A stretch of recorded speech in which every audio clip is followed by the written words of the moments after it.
I never lied where I came from. Texas had its place for me to find a home deep in my soul. I must know the world as a whole.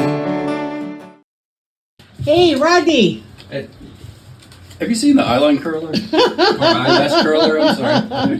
You know what? I haven't. But we can look at that in a minute. I just wanted to ask you. There's so many things that the answer could be. So I'm really intrigued to know, what's your favorite animal? Yeah, that's an easy one. I guess I would have to say the elephants, but for all the obvious reasons. But you know, it's the first time I went to Africa, that's all I wanted to see, and if that's all I saw, I would come home happy. But being there, I mean, you fall in love with everything. You know, from the elephants to the warthogs. There's just From the elephants to the warthogs. It's true. You fall in love. I mean, if you've seen a baby warthog, you get it. But I can promise you that has never been a response in this makeup room. All right. Well, we're going to see you back out there, where we're going to get to talk to you some more about all these amazing things. All right. I'll see you there. Very cool. Hi, I'm Carol Coburn, and this is Creative's Cornerstone. This week, I have a return guest, and it's because the stories, as well as his craft, are just so phenomenal that one episode was simply not enough. And of course, I'm talking about Rodney Bursiel. He was here back in January, his episode, and now he's here for episode 35. Welcome, Rodney. Thank you. Good to be back. Oh man, I'll tell you what. Glad I made it back. Oh my God, yes, I've seen the pictures. Can't wait for the stories behind them. And of course, I mentioned before we even started that you're sailing for dummies. I mean, I realize that all of the purpose of you being there was not that, but it just, the humor in that was just so freaking funny for me. It was, I mean, this boat was designed specifically for Arctic, waters. Skip Novak, he's a world famous sailor, and he designed this boat and had it built. And you go down into the galley, and there's this huge bookshelf of all these books about Arctic exploration. Ernest Shackleton and Scott and all these guys. And then there is Sailing for Dummies. I was like, it was just, and of course that's where my brain went was. That's so perfect. And of course, our viewers have no idea what we're talking about. So when Rodney was on the show in January, he was preparing for a massive trip to Antarctica in March, right? For the month of March? February, or did you leave in February? February, yeah. And you came back in this month? Got home March 6th. Okay, yeah, there we go. And so, I made him promise to come back. So not only could we hear more of his stories of before this trip, but I definitely wanted to hear the stories about this trip. And we were just referencing one of the boats that you were on, or was it the same boat the entire trip? No, yeah, it was the same boat. I have to know first, before we even dive into the animals and the wildlife, the underwater life, I think I saw a video of this boat bobbing viciously in the water. What is that like? I mean, do you feel trapped? Is there any kind of panic? Do you think at any moment it's over, we're going down? No, I'm very trustworthy with, if somebody tells me they can do something, I put all my faith in that. And so, these guys are ridiculously experienced at what they do. But the going up, Drake's Passage, it's the most dangerous crossing in the world. And more ships and more men have died in the Drake's Passage than anywhere else in the world. But of course that was, it's been Drake's Passage. It's been a long time since this has happened, because now ships are designed and built to survive these things. But it's still extreme conditions, and you can get what they call the Drake Lake, where it's just it's glass, not glass, but it's smooth and easy sailing. But there's nothing there. There's no there's no islands. There's nothing to block any of these winds. It's just open water. and it can be extremely violent, 20, 30-foot seas. And Where on the map is Drake's Passage? well, you fly down to Chile, and then that's where the boat is. You get on the boat there, and so then it's, depending on weather, it's a 3 to 5 day crossing. So it's at the tip of Chile and Argentina down there where they butt up, and you head out and hope for smooth sailing. And of course, going there, it was, I wouldn't say it was smooth. It was rough, but it it was, relatively speaking, it was not that bad, but it was still, swells. And like I said, it can be 3 to 5 days, and we did it in getting there in 3.5. But before that, the longest crossing I'd ever done was 21 hours. And even then, you get seasick, and I was puking the whole time. But then coming home, it was even worse. But, I'd been on the boat for 26 days at that point, and so I was kind of adjusted to it. And the accommodations while you're out in the vast wilderness, is it the boat? I mean, is that where you're staying, is on the boat? Yeah. And then you're diving off of that boat or you're getting onto the icebergs from that boat? All the above. Yeah, the boat was home. And depending on what we were doing, it was, we had one night, leopards. It was, because there it doesn't get dark until 10:30 at night, and then the sun comes up at 5. So we'd had dinner. I was getting ready to go to bed, winding down, editing photos, and then 10 o'clock at night, somebody spots a leopard seal that had come up on the back of the boat. So, we're throwing on our gear and jumping in the water, and so that was just off the back of the boat. But if you're going to, going to shore and getting on land, the main boat is anchored offshore, and then we take the Zodiacs in. And so it was, most of the excursions were off Zodiacs. The boat was ground zero for your adventures. Yeah. And I need to know, now, wasn't the trip about photographing leopard seals, or what was the purpose of the trip to Antarctica? It was all of it. That was one of the main things that I wanted to experience. But yeah, penguins, humpbacks, leopard seals, orcas, which unfortunately we didn't get to see because there's an area called Marguerite Bay that's further south. And so that was going to be our last stop. Right. And then the weather just, changes in an instant. Sure. We'll have a meeting with the captain, and it's like, we're going to do this. So you're getting prepared for that, and you come back up from your room, and it's like we've completely changed plans because some storm came out of nowhere. Sure. So we had to turn around because there was a huge storm down where we were heading, and it was just, it was too rough to go. So we missed that. So I accomplished everything that I was looking for except for the orcas. So and it was funny because crossing over, you're laying in your bunk just going, oh my God, what have I done? Why am I doing this? I'll never do this again. And I've already booked my trip for next year. Exactly. So. Right. Yeah. So, it's kind of like childbirth. I'm not having any more kids, but then. All right. Yeah, exactly. So I want to reference a particular photo that I saw that was so extraordinary. It was a leopard seal. I want to know if it was taken that night, that it had come up behind the boat and you were getting your gear on that late at night. The one with the teeth. The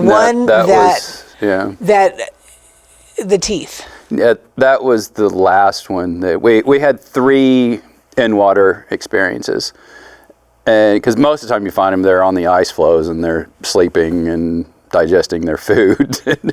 But they're very curious animals. And what I noticed, like I said, we had three in water, and the first 2, because their main diet is krill. Everything down there is krill. Okay. And then they eat penguins and sometimes other seals. And the first 2 times there weren't any penguins around, so they were very docile and kind of just curious and swimming around, kind of just checking us out. And that photo that you're talking about was in the middle of a penguin colony, and he was obviously he was hunting, and hunting. they're very what's the word I'm looking, not isolated, but private. What's drawing a total blank on the word I'm looking for, but they're Very focused on what they're... Yeah, they hunt alone. They don't interact with other seals. Solitary. Yeah, they're solitary is the word. Thank you. But and they're very territorial. Okay. So Wow. we're in the middle of this penguin colony and pretty rough waters. And this guy, that's the one, because they'll come right up face to face. And I don't know if they're seeing the reflection in the dome port of the camera. Right. Because I was watching that with the other guys that were in the water. I was watching the interaction and what he was doing, and he never was interacting or looking at the person. He was always at the camera. And so I think he saw his reflection and was like thinking it was maybe another seal. Maybe could be totally wrong. That's just my theory. Right. But he would come up, and I mean, literally this close. Just Those teeth were just fearsome. With the leopard seals, they've got and again, it's all theory. We don't really know, but they've got 3 warning signs that they give you when they want you essentially to leave. Yeah. And the first one is blowing the bubbles. They'll come by and they'll blow the bubbles. But other scientists have said, well, we just think it's a form of communication or play. But I got the bubbles. Right. And then the next one was the teeth, and he comes up and he's burying his teeth right at my camera. And then the third, that's when they say that's when you get out of the water, is when they start bumping you. Oh, and sure. we never got that. But there were some times where they are so close, and these things they're 1,000 pounds and 12 feet long, and they're not. I mean, they not are an puppies. apex predator, but they haven't killed a lot of humans. But it has happened. It's very. Well, there's some solace in that, right? Yeah, I mean, it's they haven't very, killed a lot of people, but It's very rare, and even the last person that was killed was it was 20 years ago, and it didn't kill her, but it was they think Just it maimed was her real good? playing she drowned, so it wasn't it wasn't attack like you would think. So but I yeah, know- they're very curious, interesting. the bubbles. You mentioned the bubbles. There's a picture of that you got with the bubbles that I was remarking on with you earlier, that the composure of that picture, the composition, not composure, the composition of that picture, that thing could be an eel, a turtle, They're very prehistoric looking. Very, very. And then there's a story in that bubble, so that must be it. I mean, the warning, because you made that bubble look beautiful. That bubble could be its own photograph. I mean, the detail, and then to think that you are on the other side of that camera taking that. How close up are you with that? I mean, I realize that you can inches, zoom yeah. with your camera, but inches. Yeah. I was shooting 14 millimeter, so I was that far away from each other. There's another photo, and I want to in advance thank David, who is actually inserting these pictures so that you can see what we're referencing. There's one that when I looked at it, I just wanted to rub its belly like my dog, like it looked like a puppy that rolls over and just wants its belly rubbed. And then I was reading it, and 4.5 tons of puppy. That's nothing to mess with. Yeah, the elephant seals. Yeah, Elephant seals, and that seems appropriate. Elephant, yeah. Yeah, and it's funny, because I think most people probably think that's how they got their name, is their size, but it's actually because of their nose. They've got that. Okay. That they've got this huge nose that they'll flare. It's not. Usually it's flat, but when they're agitated. I need to do some more research on why, but. If it's just a breathing thing or what, but there's times when you see that thing flare out and you're like, wow. So that picture and that experience with that with the elephant seal, and it looked like it's a playful moment. Are they treacherous? Is it? I mean, I realize that they're wild animals, but what's the danger factor in that interaction that you had there? It's when they're mating is when they're the males, because the males are huge. And they 4.5 tons isn't huge, yeah, or is that? Well, they can get up. They can, because the ones that we experienced, I don't think they were that big, but they can get up to 20 feet long. And when they're mating, the males get very competitive. And I don't know that they're aggressive, but it's like on coming home, our last stop was Deception Island, and it was kind of funny because we had landed. And there's penguins everywhere. And, you're supposed to stay 15 feet away from any wildlife. It's just one of the IATA rules. And, but there it's almost impossible because there's penguins everywhere, and they're very curious. And they're kind of waddling up to you and checking you out. And you're like, they look adorable. Get away. But there was this one elephant seal that's laying there, and I'm taking all these photos and spending all this time with this one seal. And there was this little hill behind me, and there was this, it looked like a hot spring because all the steam and smoke was coming up. But I didn't think much of it. I just I thought it was a natural spring or geyser or whatever. Right. And then I'd finished what I was doing there, and I go to walk over, and there were 28 of these elephant seals just all smashed up together, I guess, for warmth. Wow. And every once in a while, they would have a moment, and it was really crazy because they're just laying there all asleep, and then out of nowhere, they're rearing up and baring their teeth and just all the these gross, disgusting noises. It was such an experience, but I never felt threatened by them, but then. When I got home, I was reading something, and it was a thing about David Attenborough, and they were talking about, how brave he was because he was only, 15 feet away from these elephant seals. I'm going, should I be doing some more research on these things? But I never felt any kind of, any reason to be afraid of them, and when they were doing all that, it was amongst each other. It wasn't because I was there. They hardly even acknowledged me. Wow. Every once in a while there'd be one that was kind of open his eyes and check you out, but they didn't really care that I was there. So cold factor and where you were at, and the fact that you were willingly getting into the water. Mm-hmm. Did you get cold at all? Oh yeah. Well, it was fun. My body was fine because all the gear, I'd insulated. I had on this suit. It was like a onesie sleeping bag essentially. Yeah. And then you got the dry suit on over that, and then the only problem that I had were my fingers. Oh. I just didn't have enough, and you could go about 30 minutes before your finger just got completely useless. But there was one time where we were in the water, and we were in this raft of penguins. There were just hundreds of them, and there were 2 humpbacks, and they were obviously working with each other hunting krill. Right. And the penguins would go and dive down and come up, and the humpbacks were just followed them everywhere. So they were obviously working together. But there was one time where I had been in for about 30 minutes and nothing was going on. I'm just kind of spinning around, because it just out of nowhere something will pop up, and I was getting to that point where it was like I need to get out.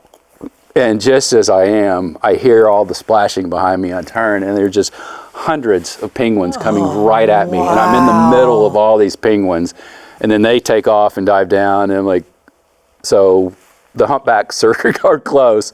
And sure enough, from me to you, these 2 humpbacks come by, and oh my God! And then they just kept circling, and I ended up spending about an hour and a half in the water. And so you forget about your fingers by then, but then you come out, and I'm just now feeling back in them, after being home for a month, because nerve damage was. You're lucky you didn't get hypothermia. Yeah, well, but again, the rest of my body was fine. Just my fingers just hurt. It's just, I'd only be sacrificing my fingers. I mean, they're just digits. Another picture that I want to reference from this trip is the black and white iceberg. And when I was talking to you about this off camera, you said that was everywhere. It was everywhere. Those were just everywhere. Yeah. And that, y'all, we're going to show you the picture here, but the solitude and the magnificence and all the things of that photo, and of course the filtering and the light play and all of the things that it encompasses. But I ask you, when you're there, you're in gear, you're in the moment, you're in the elements, you're there on a mission, you're there for all the things that are all around you. And I understand that it's your purpose for being there, but are you able to silence all of the, what I would imagine would be the racing thoughts of what you want to do and, what you want to capture and what you're looking for? Are you ever able to just stop and and put the camera down and look at that and be in the moment and be one with that moment, to embrace that moment? Not many times did I put the camera down. Well, and we're all grateful. I mean, don't get me wrong. But no, there were some moments where, in fact, that same area where the penguins were, actually, I was just doing an iPhone video because I wanted to bring that home. Yeah. But there was a moment where, because you get into you cross the Drake's Passage and it's just, 20-foot seas, and then you get into these bays and it's like glass, and it's so calm and it's so quiet, and all you hear is the crackling of the ice, and then the penguins in the back, and then the humpback comes up and you hear the blow, the spouts. And so I got a panning video of that just so I can go back and relive it. And it was kind of funny because of all the stuff I posted, that's probably one of the ones I got more, comments about, because it's so unreal, like anything you've ever experienced. Yeah, it's surreal.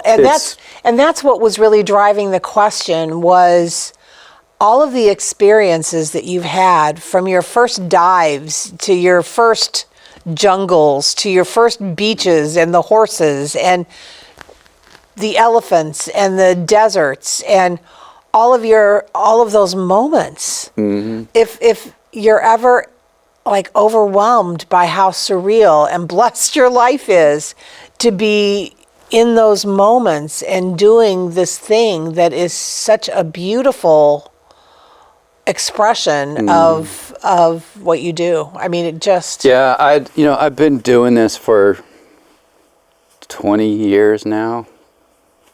The wildlife, I guess not that long, maybe 15 years.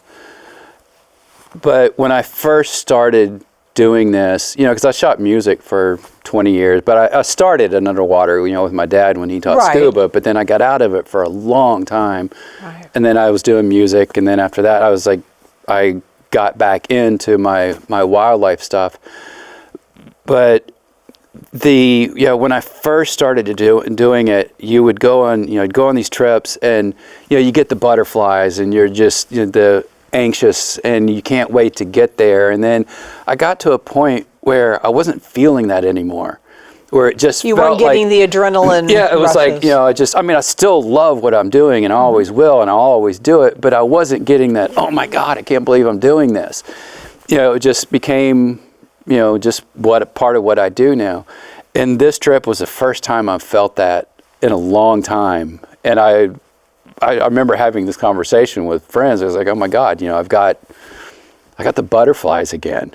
It's and for those that are looking at your work, your works of art, your stories in print, you capture that feeling, because me just sitting here talking about some of your work that I've seen just puts me there. I mean, I can almost hear that whale. I can almost hear the ice breaking by looking at the pictures. It just is such a beautiful thing.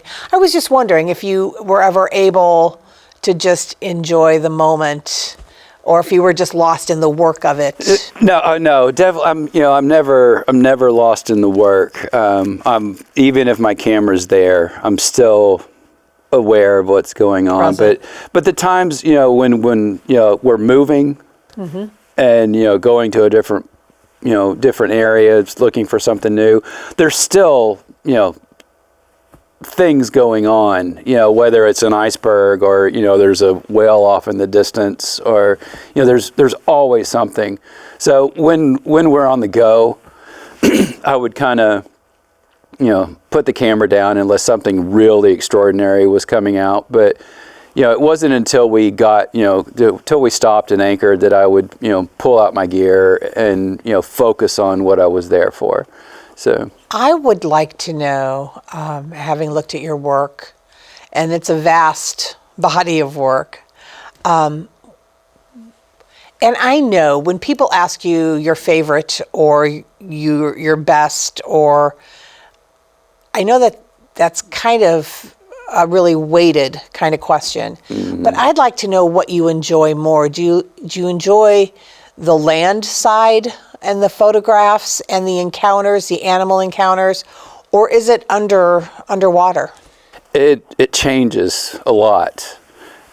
And when I got back into it, it was the underwater, and that's what I was focusing on, and all my trips were focused around that. And then when I went to Africa 6 years ago, whatever it was, I felt this shift, and I was really enjoying the land-based stuff more. I love being, and even when I go into France with the wild horses, and it just, and I think honestly, I think a lot of it is it's simpler. I don't have as much gear. It's just me and a camera.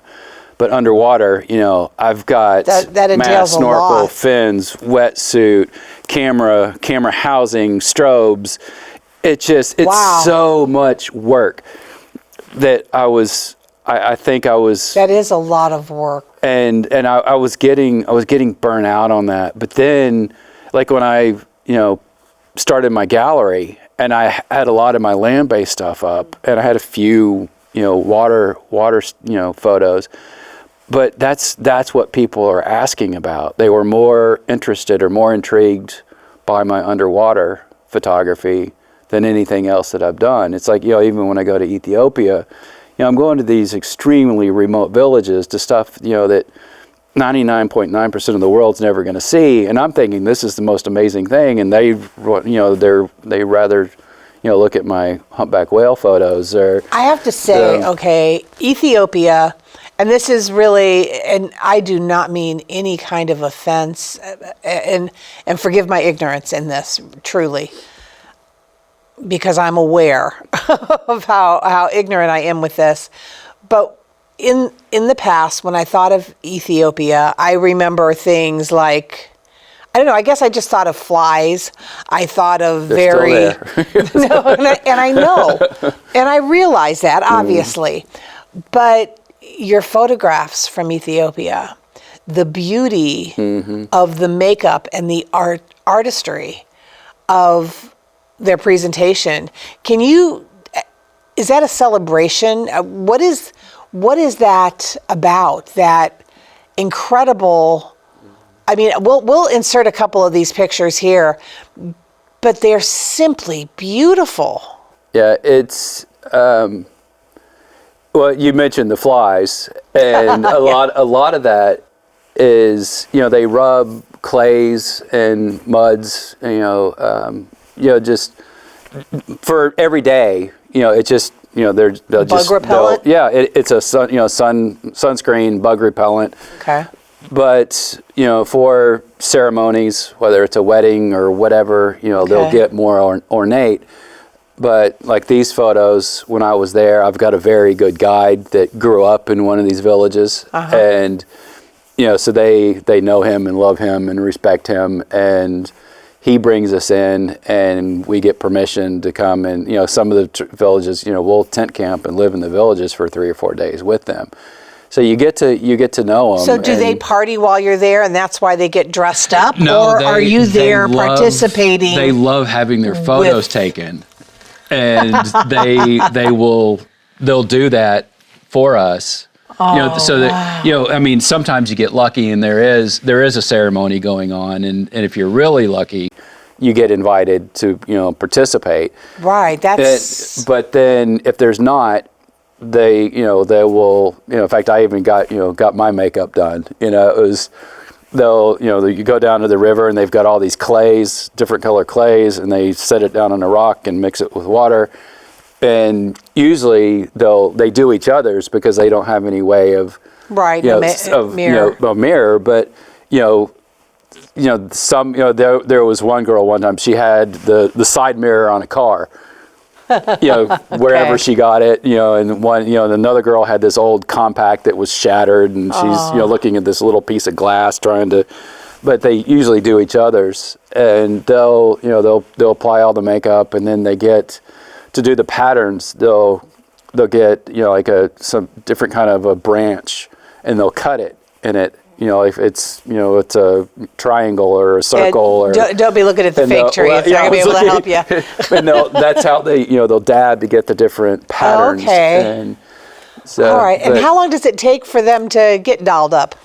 Yeah, it's pretty quick. Pretty quick. I mean, when they did mine, it was 10 minutes to 15 minutes. And do we have a picture of that, of you having your makeup done somewhere?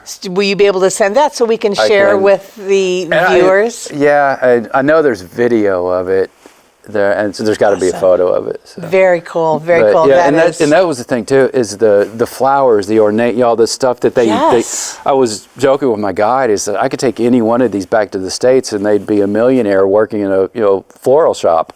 Because the things that they're walking from their village to us to come, to do this photo shoot essentially, and they're just picking things, as they're walking, weaving it all together and then setting it on their heads, and it's just beautiful. It's just gorgeous, and they're just wow. It's like there's no, I don't want to say no thought going into it, but it's like secondhand nature. Well, second nature, just familiarity. Mm-hmm. Wow, that is fabulous. That is amazing. So from underwater to on land and back again. Now, I know that you've got some plans in the works, and I'd love to hear about this. Now, I've told everybody, and we've shared with people about your gallery in Wimberley, but then we were talking off camera, and you're in transition right now? Mm-hmm. So you no longer have the gallery in Wimberley? No, it's not in Wimberley. I do still have space. I don't know if we've talked about that before or not, but I've got Trovador here over on East Cesar Chavez. Well, that's good to know. Say that a little bit clearer there. So you have wall space, if I recall. Yeah. And where is it at? It's I forget the address, but it's Cesar Chavez. It's east. Okay. It's like 2 blocks off of 35. Okay. Yeah. And it's Trovador. He used to be over off South Congress, and he's moved over there now. And he called me a couple years ago, and we'd actually met through because he had made a hat for Billy Gibbons, and I was there taking photos the night that he was wearing this hat. So long story short, that's how we met.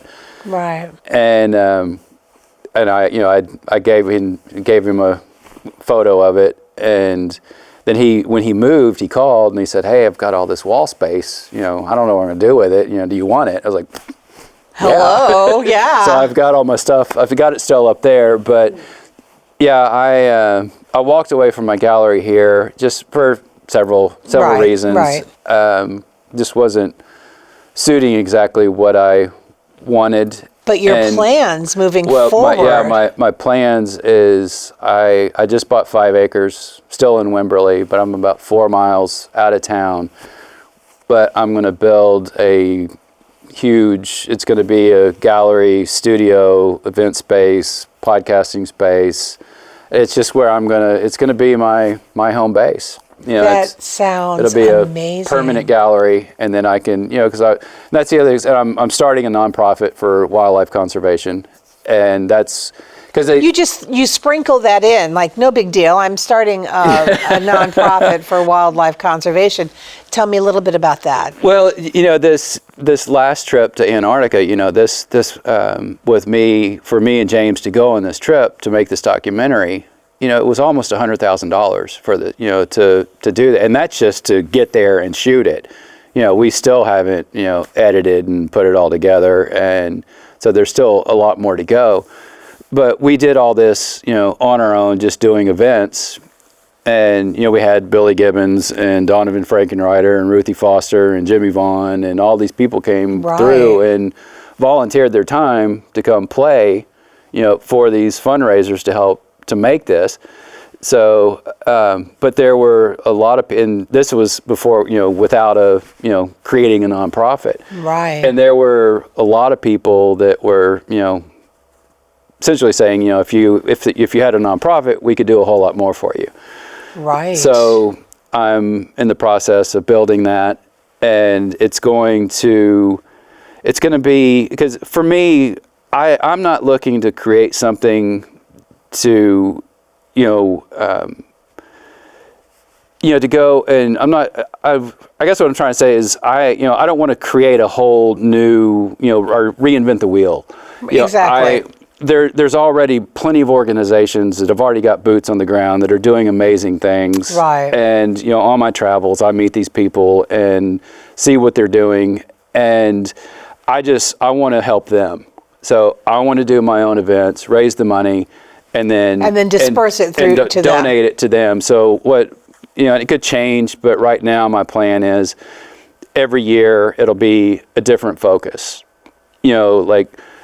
Fabulous. Because I've already, I've done stuff with the northern white rhinos. I'm now doing this Antarctica thing. So the next one, I'm probably going to work with the pygmies, the village, the tribe in Uganda, and the mountain gorillas. Yeah, I know. I'm very familiar. The pygmies they're forest people, and they live amongst. If you ever need a traveling admin, I'd like to step up. Come on.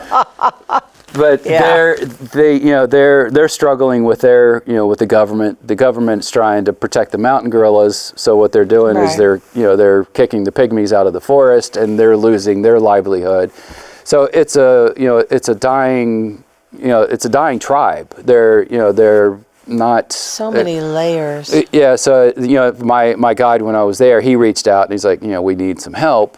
And I said, well, let me get this going, and I will, put you on my list of, so my next one, I want to do a big event with, to benefit not just the mountain gorillas, but also, the people that are, living amongst the mountain gorillas. What a fabulous endeavor. So you're not doing this to fund your trips to do the things that you do. It'll help, but it will help that, and then that's part of what I want to do too. Is I want to work with other, different videographers and filmmakers to go, and because my photographs are just one part of it, but when you see it in action.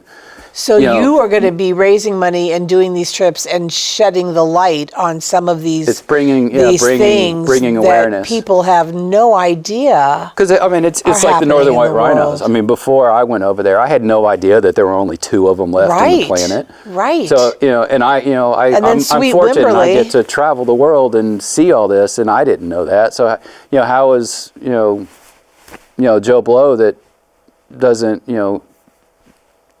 Well, at this point in time in everybody's world, with all of the concentrated focus on the negativity and the gunk and idiocy and all of the things, how wonderful it would be to offer up a distraction and let people be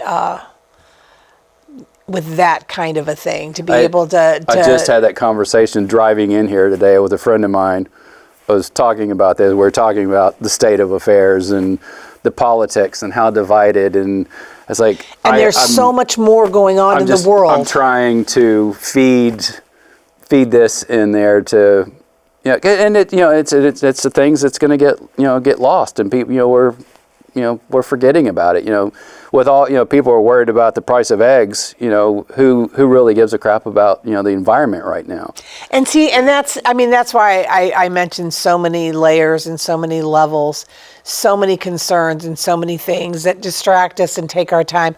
Obviously, we are all very worried about the state of affairs and the things that are going on and coming out of Washington, and all of our allies, or used to be allies, and all of the world things that are going on. And then you take the magnifying glass and you swing it to the left or the right, and I'm not saying that in a political statement, and you look over here, and on the map, this is going on with the pygmies, or this is going on. There's just so much going on, and I think it's wonderful to be made aware of some of the things. I can't imagine a better person to be jumping into that. I wish you so much luck with that. That is just incredible. What a great endeavor. You've got so much going on.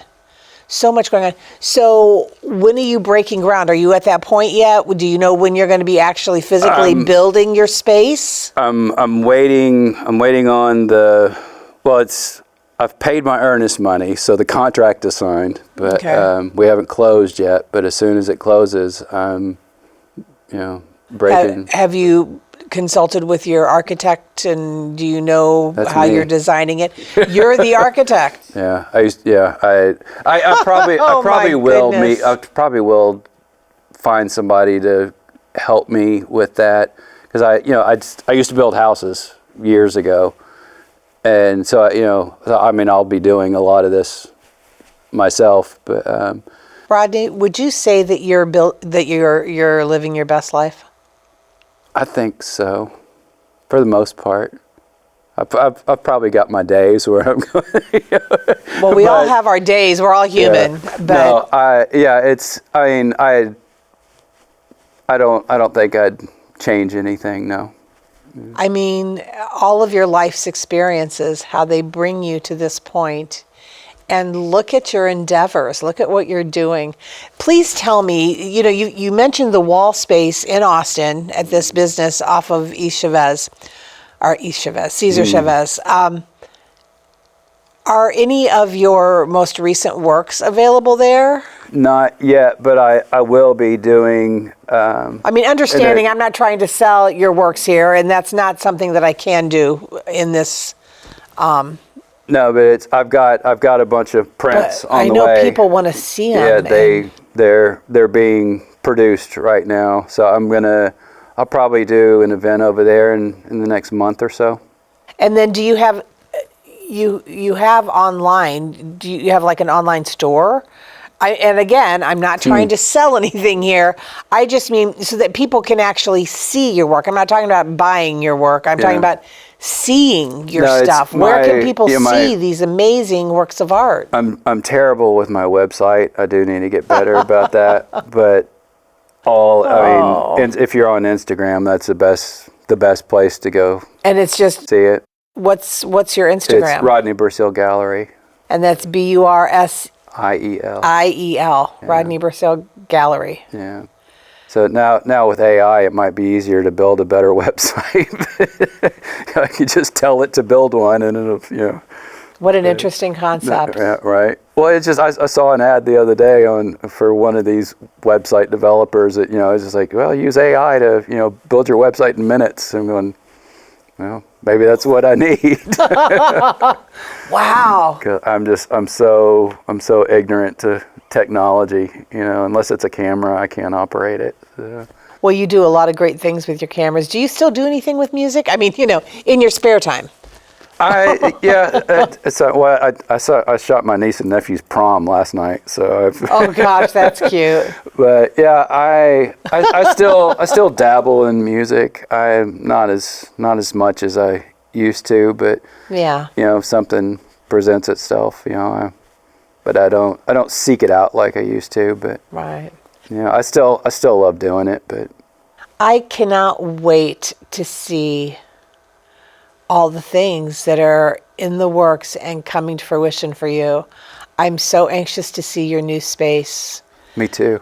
You haven't broken ground on it yet, but it's going to just encompass so many things that it's going to be such a fabulous creative space. And here at Creative's Cornerstone, Right. I'm just interested and excited for you for this this next chapter. My gosh. I'm excited to have a permanent space, larger, because like my old gallery, I loved it. It was great, but it was tiny. tight. It was not even 200 square feet, and it was funny because I pulled everything out of the other day, and I went and rented a storage shed, and I started moving things over. I was like, this isn't going to be big enough. I don't know how I put all this stuff on these walls. Yeah. So, And now you're going to have this space. I mean, straightening the tree. I mean, obviously you have an eye for. Obviously you have an eye. Not that your pictures wouldn't speak to that, but and again, pictures is such a lacking word for what you do with that camera. You definitely tell stories with it, and I am so happy that you came back to sit with us and to visit with us and to share your adventures. Can I ask you, before we end the show, do you have, this is going to be hard, and I apologize in advance because I know we did a little makeup room thing and we had to give it some thought, but is there in your tapestry of all of the woven experiences that you've been privy to and experienced and been a part of and traveled through, is there a favorite trip that you've taken, that you've done, that you've left feeling more rewarded with, or that you got something out of it more than you thought you would? I'm sure every trip is always more than what you think it is, but do you know what I mean? It's probably the horses in France. Yeah. Because that trip was, it all started, Jonathan Bird. Mm-hmm. I met him years ago here in Wimberley, and I think I was just still kind of fresh in the wildlife scene, and he invited, because he lives in North Carolina, mm-hmm. He's like, you need to come photograph the horses on the Outer Banks. Right. So I was doing research, and in the research I stumbled across the Camargue in France and the wild horses there, and I was just like, oh my God, I've got to go do this. And I've now done this trip 5 times and I still haven't made it to the Outer Banks. Wow, that's funny. But when I went, I saw these horses, and I'm doing all this research, and I'm trying to find the guide, because that's the only way to do it. You need somebody that knows what they're doing, that gets you in the right places. And I found, I was surprised at how difficult it was at the time to find somebody. And I ended up finding 2 organizations. One was based out of the UK, and the other one was here. Mm-hmm. And I reached out to both, and the one in the UK was the first one that got back to me. So I booked this trip, and I went, and while I'm there, I get a call from this other organization. It's like, hey, we've got a trip coming up. Do you want to go? And I was like, well, I wasn't there. I was just about to leave, and I said, I've already booked this one, but maybe next year. So I go. And then the night before, I'm in my hotel room at the airport getting ready to leave, and I'm just going through my photos, and I literally started crying, looking at because it was such an emotional trip. And these horses, they're so interactive, and I had this crazy bond with these horses, and I'm just overwhelmed. And so I messaged this other girl that was running this trip. And I said, do you have any room? And it was a month later. And she said, I've got 1 spot left. And I said, I'll take it. And I went home, and I went back to France a month later and did it again. Wow. And then, I did it, 3 more years in a row after that. Wow. Well, I've seen some of the photographs that you've taken from that, and they're just beautiful. You know, when I describe you to people and your work to people, it's like you're the guy that's down there in the sand watching, capturing the drops of water coming off the hooves of horses as they run towards you. I mean, you put yourself out there for your work and your art, and all of your photographs, they tell a story that is so much more than a 4x6 or a picture could ever be. I mean, they're just works of art. And again, thank you so much for being on the show and for coming and sharing your experiences with us and the stories. And I will give updates to people, and please let us know when your space is open and ready, and I'd love to come and tour it and see what you're doing with it. Yeah, hopefully it'll be within, a year. But yeah, like I said, in the meantime, I'll let you know when I'm got something going on over Absolutely. Here in town. Yes, very good. Thanks again, everybody. You have been hanging with us here at Creatives Cornerstone, where we have been catching up with the amazing Rodney Bursiel.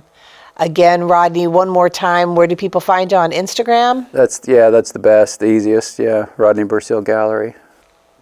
Thank you Thank again. you. Y'all, till next time. Bye.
Rain pours sideways in the place where cars have always been.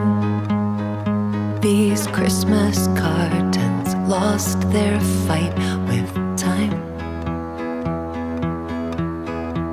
Torn open once again, faint smell of cinnamon, lonesome glitter, tangled tree skirt French. The garland and the lights go up, wrapping paper over plastic stuff. It's how I learned to box up all my love.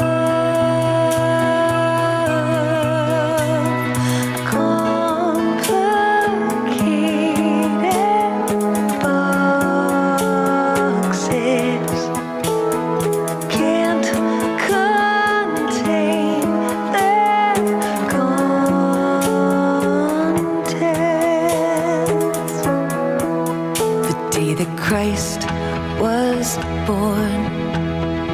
You were first up in the morning. Coffee and sweet rolls, opening bedroom doors. So proud of what you gave, all the hurt to erase.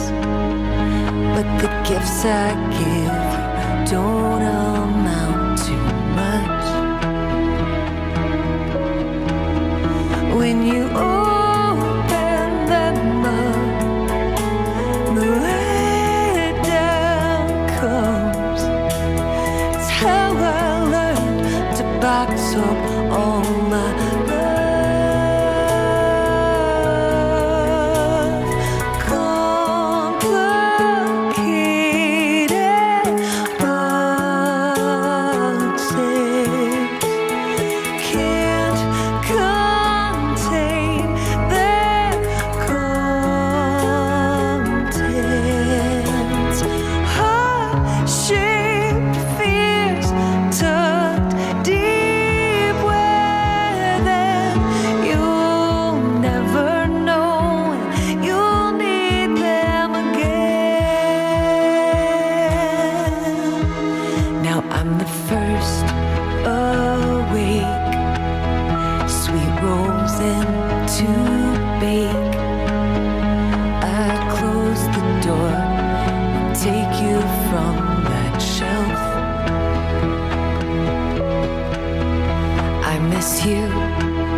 I'm sorry there were not enough boxes you could open up to ever let you feel all of my love.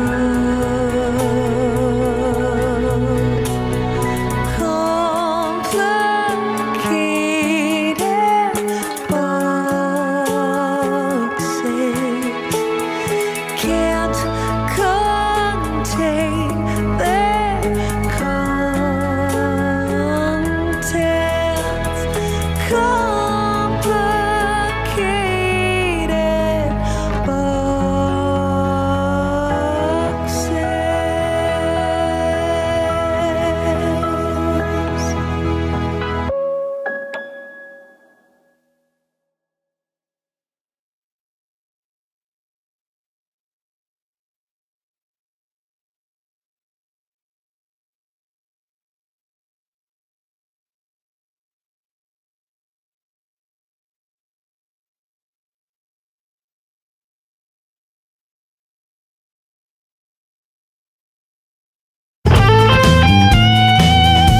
We hope your new realtor plays drums in a band.